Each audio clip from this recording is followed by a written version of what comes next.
Welcome to today's webinar, Hot Fiscal Issues 2015, brought to you by NCSL. All lines have been placed on a listen-only mode to provide favorable sound quality during today's presentation. It is now my pleasure to turn the floor over to Arturo Perez. Sir, the floor is yours. Thank you. Hello and welcome to the latest NCSL Hot Issues webinar. My name is Arturo Perez and I am Director of the NCSL Fiscal Affairs Program in Denver, and I am serving as the moderator of today's webinar. The purpose of today's webinar is to offer a series of short presentations on various pressing fiscal issues for state legislatures. The topics we are covering today are virtual currencies, powdered alcohol, state taxation of e-cigarettes, state-sponsored retirement saving plans for non-public employees, affiliate nexus laws, and a federal budget update. I'm joined by my colleagues in both the NCSL Denver and Washington, D.C. offices. This PowerPoint is available to download right now. Just click on the paper and graph icon next to the mic icon in the upper right-hand corner. To ask questions, you can simply type a question in the Q&A box in the left-hand corner of your screen. Your question will not be visible to everyone, only to the webinar administrators. We will take as many questions as possible within the time we have available. As a reminder, if at any time during this webinar you have any difficulty hearing the audio through your computer speakers, please use your telephone to dial in to hear the audio portion. Our first presenter today is Heather Morton, a program principal in the Fiscal Affairs Program. Heather will present on virtual currencies and powdered alcohol. Heather? Thank you, Arturo. When paying bills and making purchases, most consumers and businesses continue to use cash, check, or credit. However, digital or virtual currencies are growing in popularity. One of over 300 options, Bitcoin is one example of a digital currency. These digital currencies are anonymous electronic payment transactions that can be purchased, sold, and exchanged with other types of virtual currencies or real currencies like U.S. dollars, but they are not issued or backed by any central bank or government. The value of digital currencies is highly volatile, and these currencies are not insured against loss like funds that are held in banks and credit unions.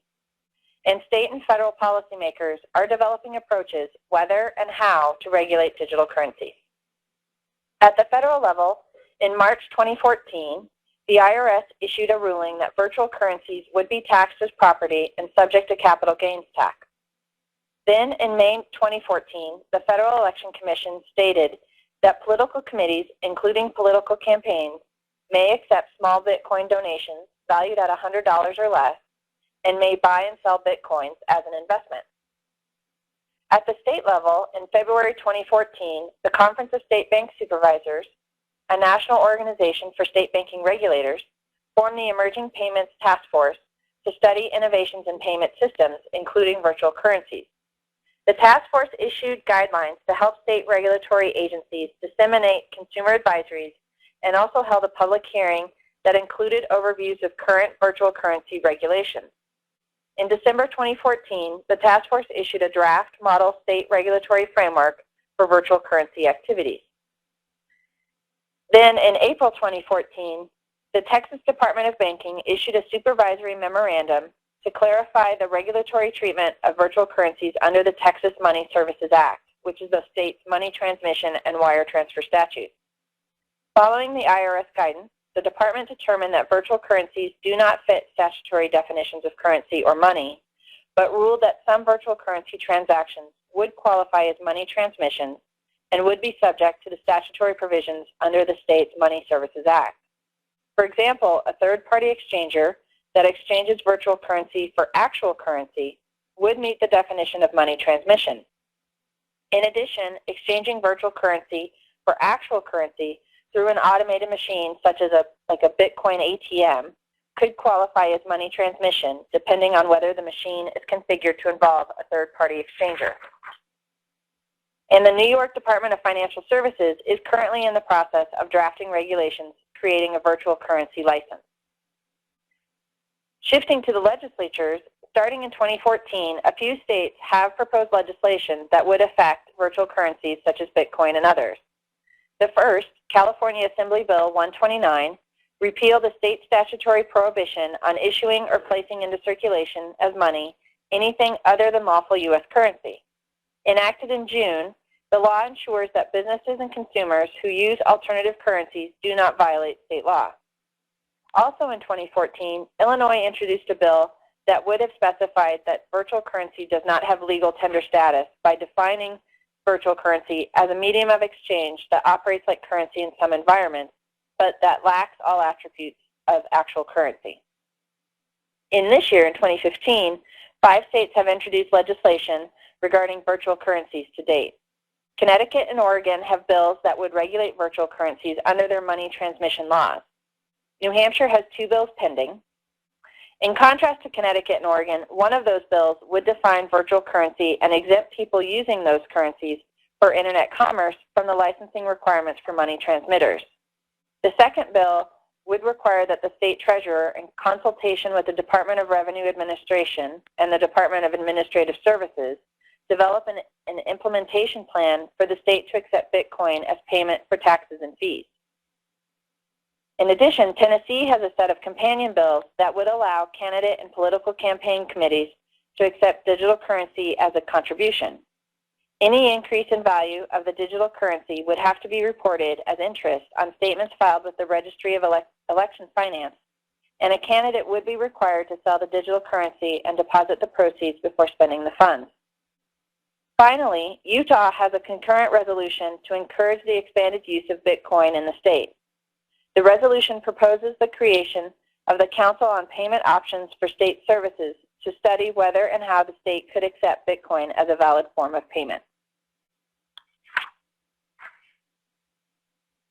Turning to the powdered alcohol topic, states are now not embracing powdered alcohol, a product that is in development in an ingestible beverage formulation and a non-ingestible industrial formulation. The makers of alcohol, who are seeking federal approval to market it, say their freeze-dried vodka, rum, powderitas, and other drinks will appeal to backpackers and others who want a lightweight, more portable form of liquor. Lipsmark LLC, the company developing alcohol, filed applications for label approval from the U.S. Alcohol and Tobacco Tax and Trade Bureau in 2014. Prior to the 2014 label application, 2 states had existing statutes that would affect any powdered alcohol products. Alaska's statute, enacted in 1995, prohibits the sale of powdered alcoholic beverages for human consumption. The statutory language provides that a person may not sell an alcoholic beverage if it is 1, intended for human consumption and is in powdered form, or 2, contains more than 76% alcohol by volume. Delaware statute, amended in the 1985-1986 legislative session, includes powders in the state's definition of a concentrated alcoholic beverage. The statute defines a concentrated alcoholic beverage as any powders or crystals, liquid, or any other substances which, after being mixed with sugar, water, or any other non-alcoholic materials, ferments or otherwise becomes a wine, beer, or other alcoholic beverage. In contrast to Alaska, the Delaware statutes do not specifically regulate concentrated alcoholic beverages further. In 2014, Louisiana, South Carolina, and Vermont joined Alaska by enacting legislation specifically prohibiting the sale of powdered alcohol. Similar to Delaware's definition statute, Michigan enacted legislation at the end of 2014 that includes powder containing 0.5% or more of alcohol by volume in their definition of alcoholic liquor. State policymakers have raised concerns regarding the potential to misuse powdered alcohol, such as snorting or inhaling the product, combining the product with other alcoholic beverages, and whether minors may have access to the product. In response, the alcohol company has refuted the idea that people will inhale or snort the product through statements on its website because it would be painful to snort, and they assert that it would take approximately an hour to snort the equivalent of 1 shot of vodka. Instead, the company argues that legislators should regulate powdered alcohol to prevent the creation of a black market and require it to be sold in licensed liquor stores where a person must present a valid ID to prevent underage drinkers from obtaining obtaining powdered alcohol. Currently in 2015, 42 bills in 26 states have been introduced. Colorado has a bill that prohibits the use, possession, sale, purchase, transfer, or manufacture of powdered alcohol and classifies it as a violation as a Class 2 misdemeanor. The bill does provide that if the U.S. Alcohol and Tobacco Tax and Trade Bureau approves the use of powdered alcohol and the state enacts and implements a mechanism for regulating the product, the prohibition would be repealed. In addition to a bill that would prohibit the consumption, purchase, possession, or sale of powdered alcohol, Hawaii has introduced a bill that would require the State Department of Health to conduct a study regarding the risks associated with the consumption of powdered alcohol products and report its findings to the legislature. Florida has 3 bills that would prohibit the sale of distilled spirits in powdered form. And Virginia has a set of companion bills that have been sent to the governor that, if enacted, will add powdered or crystalline alcohol to the definition of alcoholic beverages and prohibit containers sold in or shipped into the state from including powdered or crystalline alcohol. And finally, creates a Class 1 misdemeanor for anyone who purchases, offers for sale or use, or sells or uses a powdered or crystalline alcoholic product. LipSmart continues to seek the federal approval, and according to the company's website, expects alcohol to be on the market this spring. Our next presenter is Mandy Rafel, a program principal in the Fiscal Affairs program, to give an update on state taxation of e-cigarettes. Thank you, Heather. So another issue currently generating a lot of interest in state legislatures is electronic cigarettes and whether or not to tax them. For those who are not familiar with electronic cigarettes or e-cigarettes, they're devices that run on batteries and convert liquid nicotine into a vapor that is inhaled in the same way as smoke from cigarettes. They were first introduced in the United States in 2005 and have grown rapidly in popularity. At the same time, related or not, sales of regular cigarettes have been decreasing. This impacts state revenues because cigarettes are among the highest taxed products in the country. So for states looking to replace shrinking tobacco tax revenue stream, one option is to tax e-cigarettes. However, there are questions about exactly how they fit in and whether or not they should be taxed at all. Currently, there is not a lot of research on the long-term health effects of e-cigarettes, but vaping is thought by many to be safer than smoking. If that is true, and electronic cigarettes actually reduce the number of smokers by providing a satisfying alternative, then it can be argued that they provide a net benefit to society. So continuing with this line of reasoning, anti-tax proponents argue that it does not make sense to tax e-cigarettes, which could raise prices and create a disincentive for smokers to switch to a potentially safer alternative. On the other hand, some policymakers have expressed concern that young people who have never smoked are gravitating toward e-cigarettes because they come in a variety of appealing flavors. They see the taxes as a disincentive and a way to keep them away from kids. In addition, e-cigarettes contain the same nicotine derived from tobacco as regular cigarettes do. It's just in liquid form. So they argue that it makes sense to tax them as tobacco products. If state lawmakers do choose to tax e-cigarettes, the question is, what type of tax and how much? Many states have considered proposals to tax e-cigarettes, but so far only 2 states have enacted tax legislation. In 2012, Minnesota became the first state to tax electronic cigarettes. The rationale was that because the nicotine in e-cigarettes comes from tobacco, the product is a taxable tobacco product. Lawmakers set the tax at the already established rate, which was 95% of the wholesale cost of any product containing or derived from tobacco. Then last year, North Carolina enacted legislation and became the only other state to levy a tax on e-cigarettes. Lawmakers there went a different route and decided to tax the liquid nicotine at 5 cents per milliliter. However, the fact that only 2 states have imposed taxes so far does not mean that others aren't interested.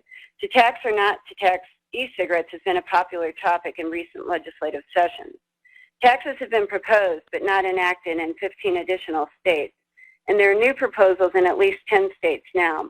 The most popular approach has been to add e-cigarettes to the definition of tobacco products and then tax them at the wholesale level, like the Minnesota example.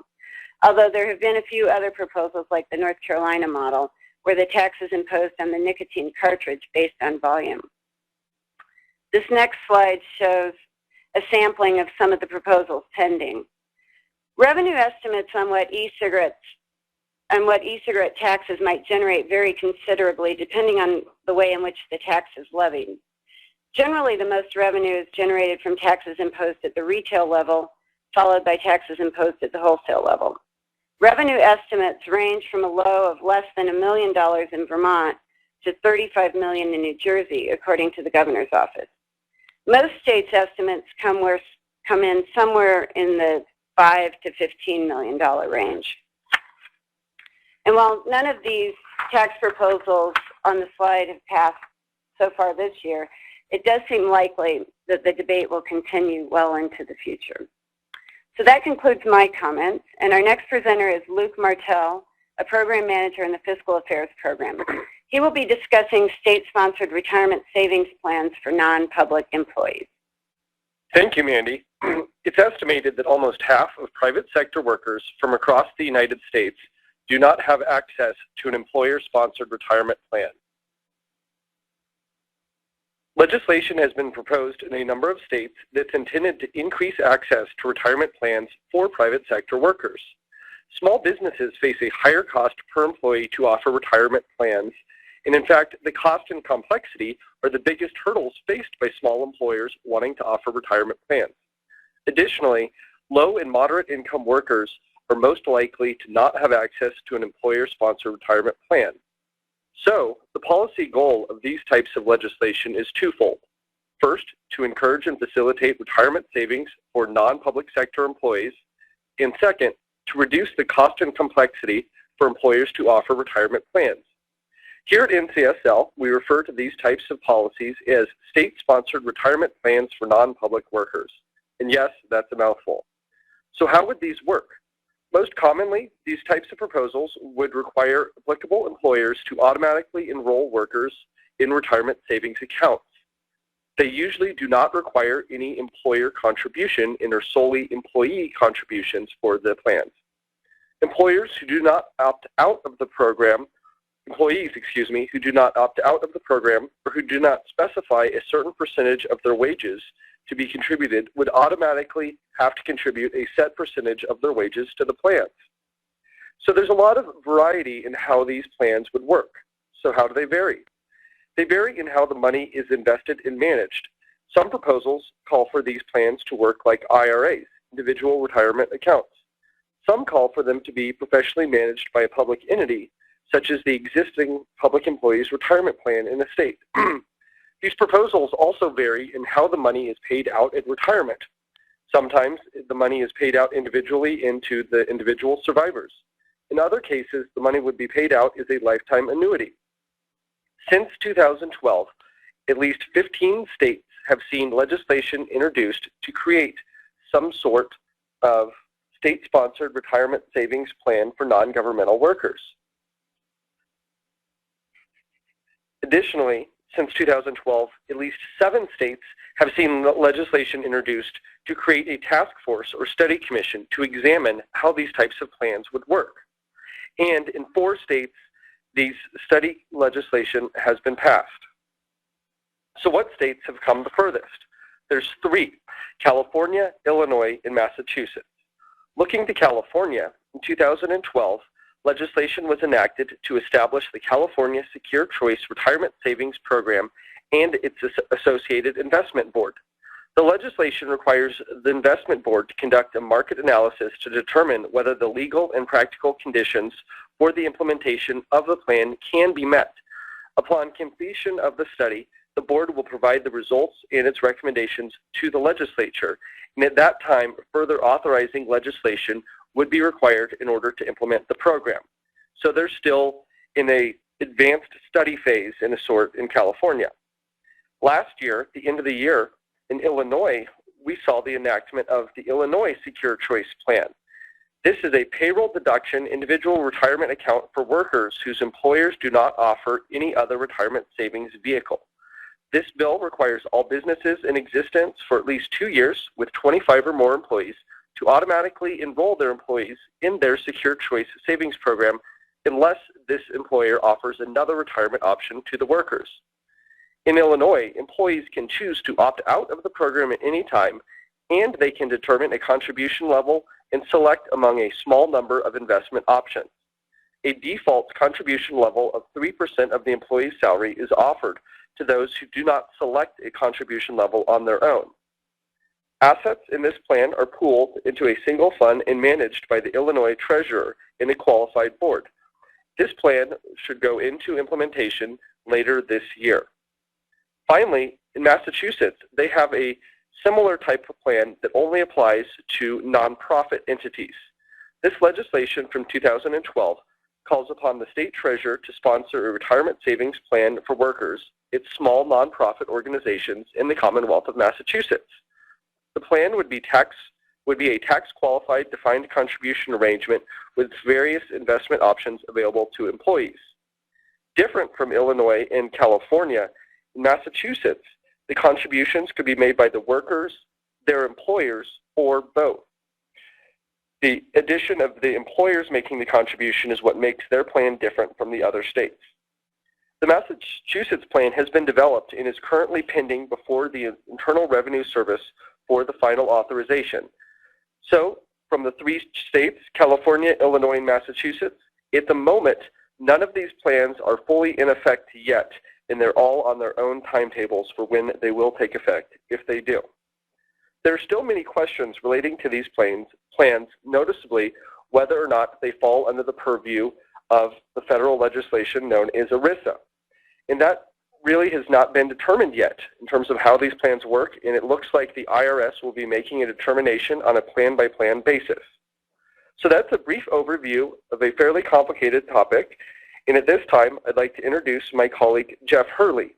He's a committee director in our State Federal Affairs Division based in Washington, D.C. Jeff? Thank you, Luke. So I'm going to provide a quick synopsis of a federal budget update as well as an overview of deadlines, federal deadlines folks can look forward to for 2015. So the graph before you is an updated look at the Budget Control Act discretionary caps. Now, the Budget Control Act was passed in 2011 and has been modified several times since. A few items to point out here. First, total discretionary spending from 2014 to 2016 is essentially the same. There's only very minor increases. And then afterwards, from the last 5 years of the Budget Control Act, there'll be slightly larger increases going all the way up into $1.14 trillion. Another point I'd like to make is in regards to sequestration. Now, the Budget Control Act included sequestration of about $980 billion, which was spread out for the 9 years of the BCA from 2013 to 2021.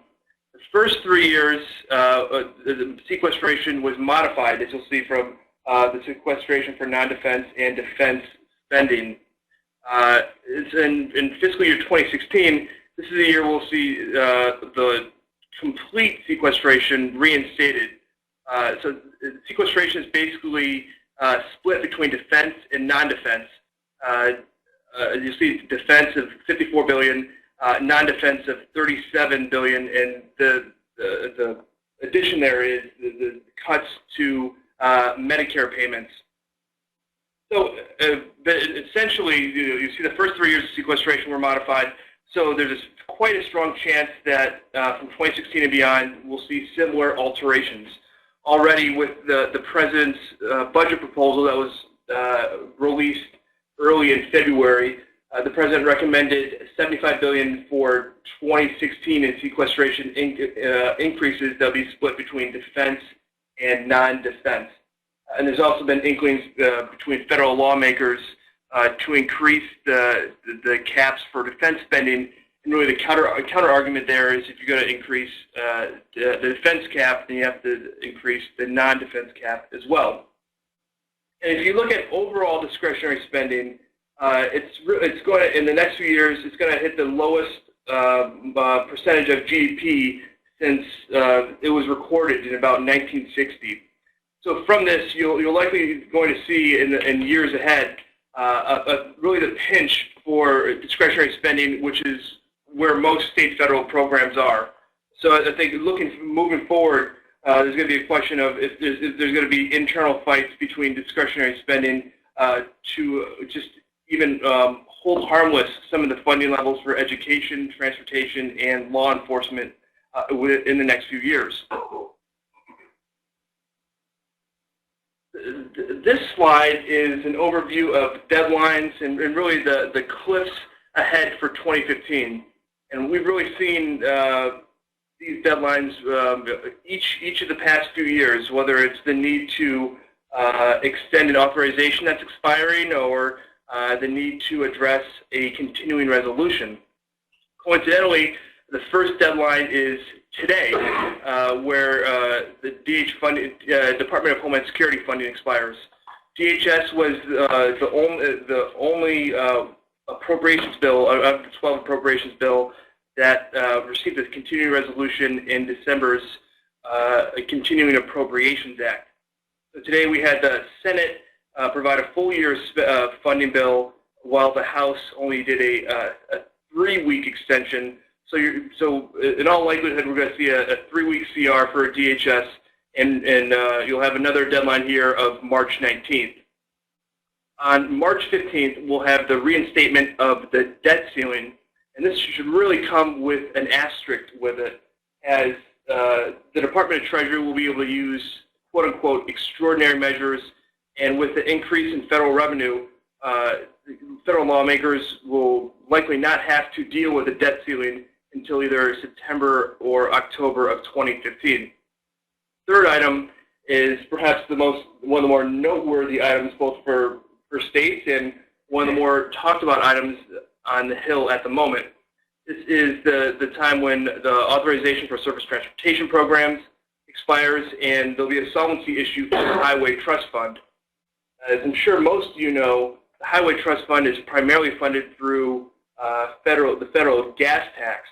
But over the past few years, the federal gas tax has not been able to pay for the full allotment of the Highway Trust Fund. The Congressional Budget Office earlier this month released a document stating that over the next 5 years, there will be a shortfall of about $73 billion. So there's been much discussion in Congress on how to pay for the Highway Trust Fund, whether via a federal gas tax increase, which seems extremely unlikely, whether increased general fund transfers, which we've seen over the past few years, or a one-time payment via a tax on foreign earnings. So those are some of the proposals that have been bandied about, but it's quite likely we'll see just another general fund transfer. On June 30th, there'll be the need to reauthorize the Export-Import Bank. NCSL this week just released a letter urging Congress to pass a long-term reauthorization as well as increasing the lending cap for the EXIM Bank.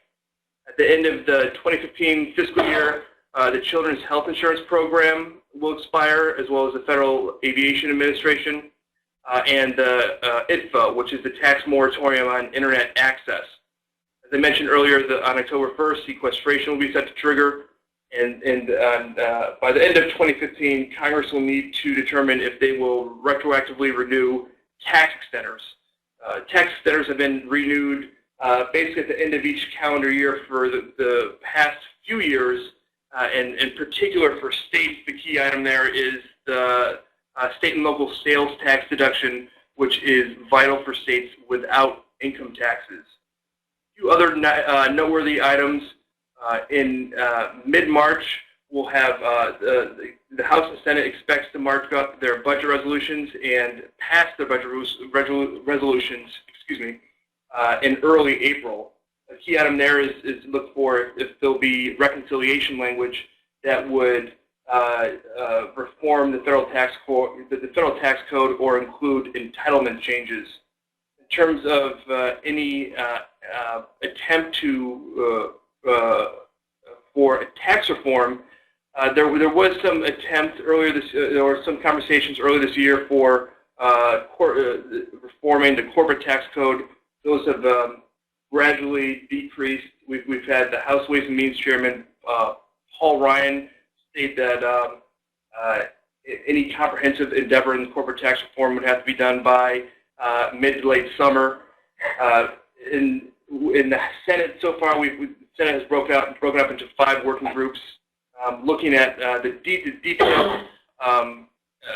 of the federal tax code, whether infrastructure investment and the individual tax code. On the House, the Ways and Means Committee has started passing individual portions of tax extenders, including making permanent the state and local sales tax deduction. In terms of advocacy that is fiscally related, I'd note that NCSL continues to be a strong supporter for the tax-exempt status of municipal bonds. In the President's budget earlier this February, there was the President advocated for capping the tax-exempt status, and there's been similar efforts to either cap or eliminate the tax-exempt status.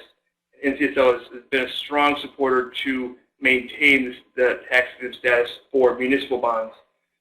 In addition, earlier in February, the House passed reform to the Unfunded Mandates Reform Act, and this would strengthen the oversight and analysis of intergovernmental mandates. So with this being said, I will now turn to my colleague Max Belke, who will discuss remote sales tax collection. Thanks, Jeff. That sure sounds like the Congress has a really busy year ahead of it with budgetary items, among other things. So, yeah, that'll be interesting. Well, my name's Max Belke. I'm here in the D.C. office of NCSL as well, and I focus on the online sales tax collection issue, which, as you know, this loophole, fixing this loophole has been a top priority for NCSL. It was created in 1992 by a Supreme Court decision, Quill versus North Dakota, which resulted in lost revenues for state and local governments, and it essentially created an unlevel playing field for our Main Street and community retailers. Here in D.C., NCSL advocates for the passage of the fairness legislation because it only allows states to collect the dollars they're owed, but it levels the playing field for our local businesses, which, as we know, are the economic backbones of our communities, which provide jobs and tax revenue to fund the services that we rely on. And not to mention, sales taxes account for over 1/3 of revenues for most every state. And in fact, in 6 states, it accounts for over half of their revenues. So the inability to collect taxes that they're already legally owed constrains states' options to reform their tax code elsewhere. This includes lowering tax rates or requiring states to raise certain tax rates to fund unnecessary government services if they can't collect it. And this problem will only get even worse as internet commerce grows 12 to 14% each year. States are going to be unable to collect more and more money unless this gets solved. So really, we're waiting on the federal government to act. And they did last year, at least the Senate did. It passed, in 2013 rather, the Marketplace Fairness Act passed with 69 votes. It was one of the most bipartisan votes in all of Congress in the last Congress. However, when it moved over to the House, it stalled there for over 17 months. The chairman of the committee never allowed a hearing on the bill, much less let it receive a vote, which was very frustrating, especially considering that we know that the majority of support of the committee was there to pass it, as well as there was well over 300 votes there on the full House floor to make it pass. So if we just had a vote, I would have seen in action and have it solved. So this year, legislative attempts are already underway in both chambers to solve the problem. I'll get to that when we get to the future portion in a second. So in absence of federal legislation, states have sought and continue to seek solutions to the remote sales tax loophole in order to protect their budgets. So they've enacted legislation to respond to the concerns raised in the Supreme Court decisions to remove the burden and cost on our state sellers to collect or remit sales taxes. Notably, I guess what we're talking about, today, in one vital aspect, are affiliate nexus, or Amazon laws, as they're colloquially known. And they've also increased reporting requirements on retailers, and have made deals with online retailers, and have tried other mechanisms to collect the taxes they're owed. So in terms of affiliate nexus laws, which first were enacted in 2008 in the state of New York, declare that the connection between a remote vendor and an in-state entity, which performs certain work that can be attributed to the remote vendor, constitutes that out-of-state vendor has nexus or physical presence in the state. Therefore, they have to collect that state sales taxes. The New York law was the first one. It ended up going to court. It went all the way through, and it was found to be legally upheld. So subsequently, going into this year, 17 states have expanded their definition of nexus, which with varying degrees of success. Some states like New York, Texas, California, through various ways of doing this, have actually collected some amount of revenue, while other states such as Vermont or Rhode Island, the out-of-state vendor actually ended up severing that affiliate nexus agreement, and the state didn't receive any more revenue than what they were previously collecting. So it's varying degrees. This year, states are again introducing legislation to expand the definition of nexus. Once again, the most notable example is the state of New York. In one of their budget bills, they require that online marketplaces, such as eBay, would have to collect taxes for all sellers that sell on that platform in the state. This being said, therefore, eBay is an online marketplace. They don't actually sell products. They facilitate the selling of products. So a person or a company will go onto the platform. It will sell through that platform and make the transaction through eBay's products. What this legislation says is if the online platform, such as eBay, has physical presence in the state, therefore everybody that sells through that platform has physical presence, therefore all taxes have to be collected. Now, if this passes, which I believe it will most surely go to court again. We will go through that process, and we'll have to wait out how that goes. But depending on how that works out, it could be an avenue that other states try to attempt in subsequent legislative sessions. So outside extending the definition of nexus, states have tried to, they've introduced and passed resolutions calling on Congress to act. Year after year, they do this, saying that they need to have the ability that the Congress needs to do this to solve what's going back home. NCSL encourage states, if this is your avenue to, pass a resolution to urge your congressional delegation to solve this problem, to allow the state to collect the dollars that it's already owed. Among the other efforts that are out there, one is registration requirements. This year, the states of South Dakota and Utah introduced legislation to require all out-of-state vendors to register with the state, just like every other business in the state does. They have not gone into effect or passed, but that's another avenue they've tried.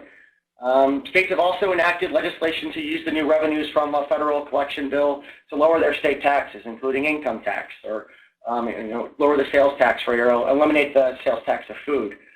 This is, if we're that, go to Congress and say, look, Congress, by passing this legislation, you actually lower state taxes back at home. Another avenue, states have tried, the states of Maryland and Virginia passed legislation to direct new revenues to infrastructure funding, which, as Jeff said, is one of the big problems this year for states. The Highway Trust Fund federally, as well as aging 20th century infrastructure. So I think states will be looking into doing that. And other states have also tried reporting requirements. In other words, saying that requiring that all the sellers that sell into their state to notify their customers that they may be required to pay sales taxes that they owe, either immediately or at the end of the year on their tax return, which have marginal effects. The bottom line is that, unless there's a really innovative state law out there, we haven't thought of or seen yet, that states won't be able to collect all the dollars they're owed without federal action, without Congress granting states the authority to require out-of-state retailers to collect.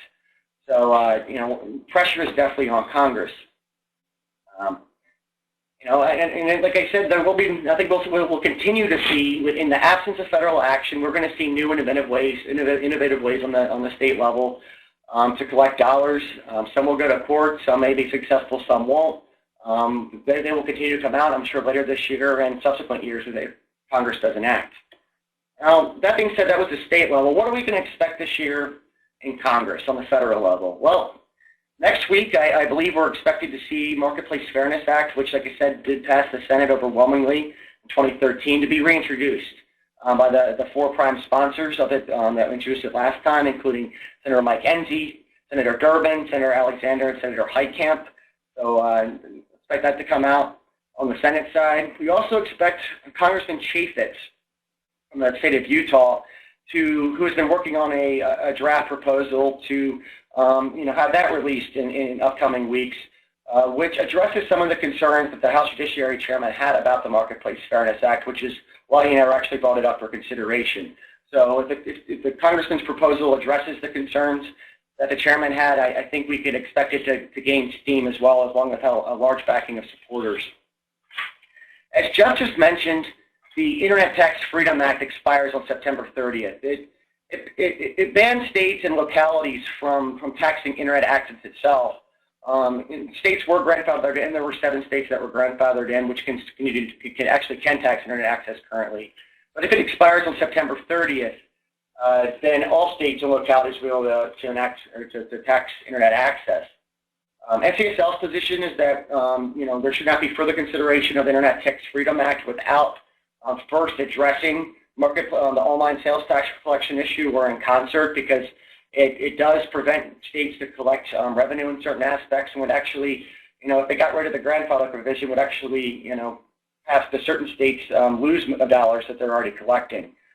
So I think that's a very key deadline on this entire issue, which will be brought up later, which will definitely be up to date throughout this year. But for the remainder of the year in Congress, let's keep in mind that August 30th is the first Republican primary debate. This is a presidential election cycle. For those of you that did not know, the presidential election cycle began the day after the elections last year, as that was the first ad was aired in New Hampshire for the presidency. So, and unless you haven't read a newspaper in the last couple of months, you see that there is a lot of debate about the Republican side who's coming out, whether or not Secretary Clinton will run. And these conversations will continue to grow even more. And after the debate becomes, congressional activity in 2016 will be very minimal. I think it will challenge the previous 2 Congresses as the least productive in American history in terms of what gets done. So look for any significant pieces of legislation that were to come out of this Congress to come out in the next several months.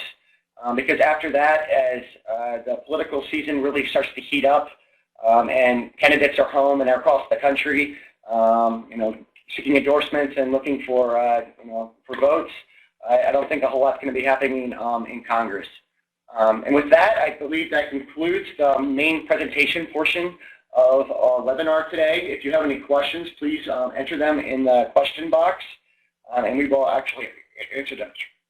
Let's send this back to Arturo, who will field those questions. Thank you, Max. And you're correct. As a reminder, to ask any questions for any of our presenters today, you can simply type a question in the Q&A box in the left-hand corner of your screen.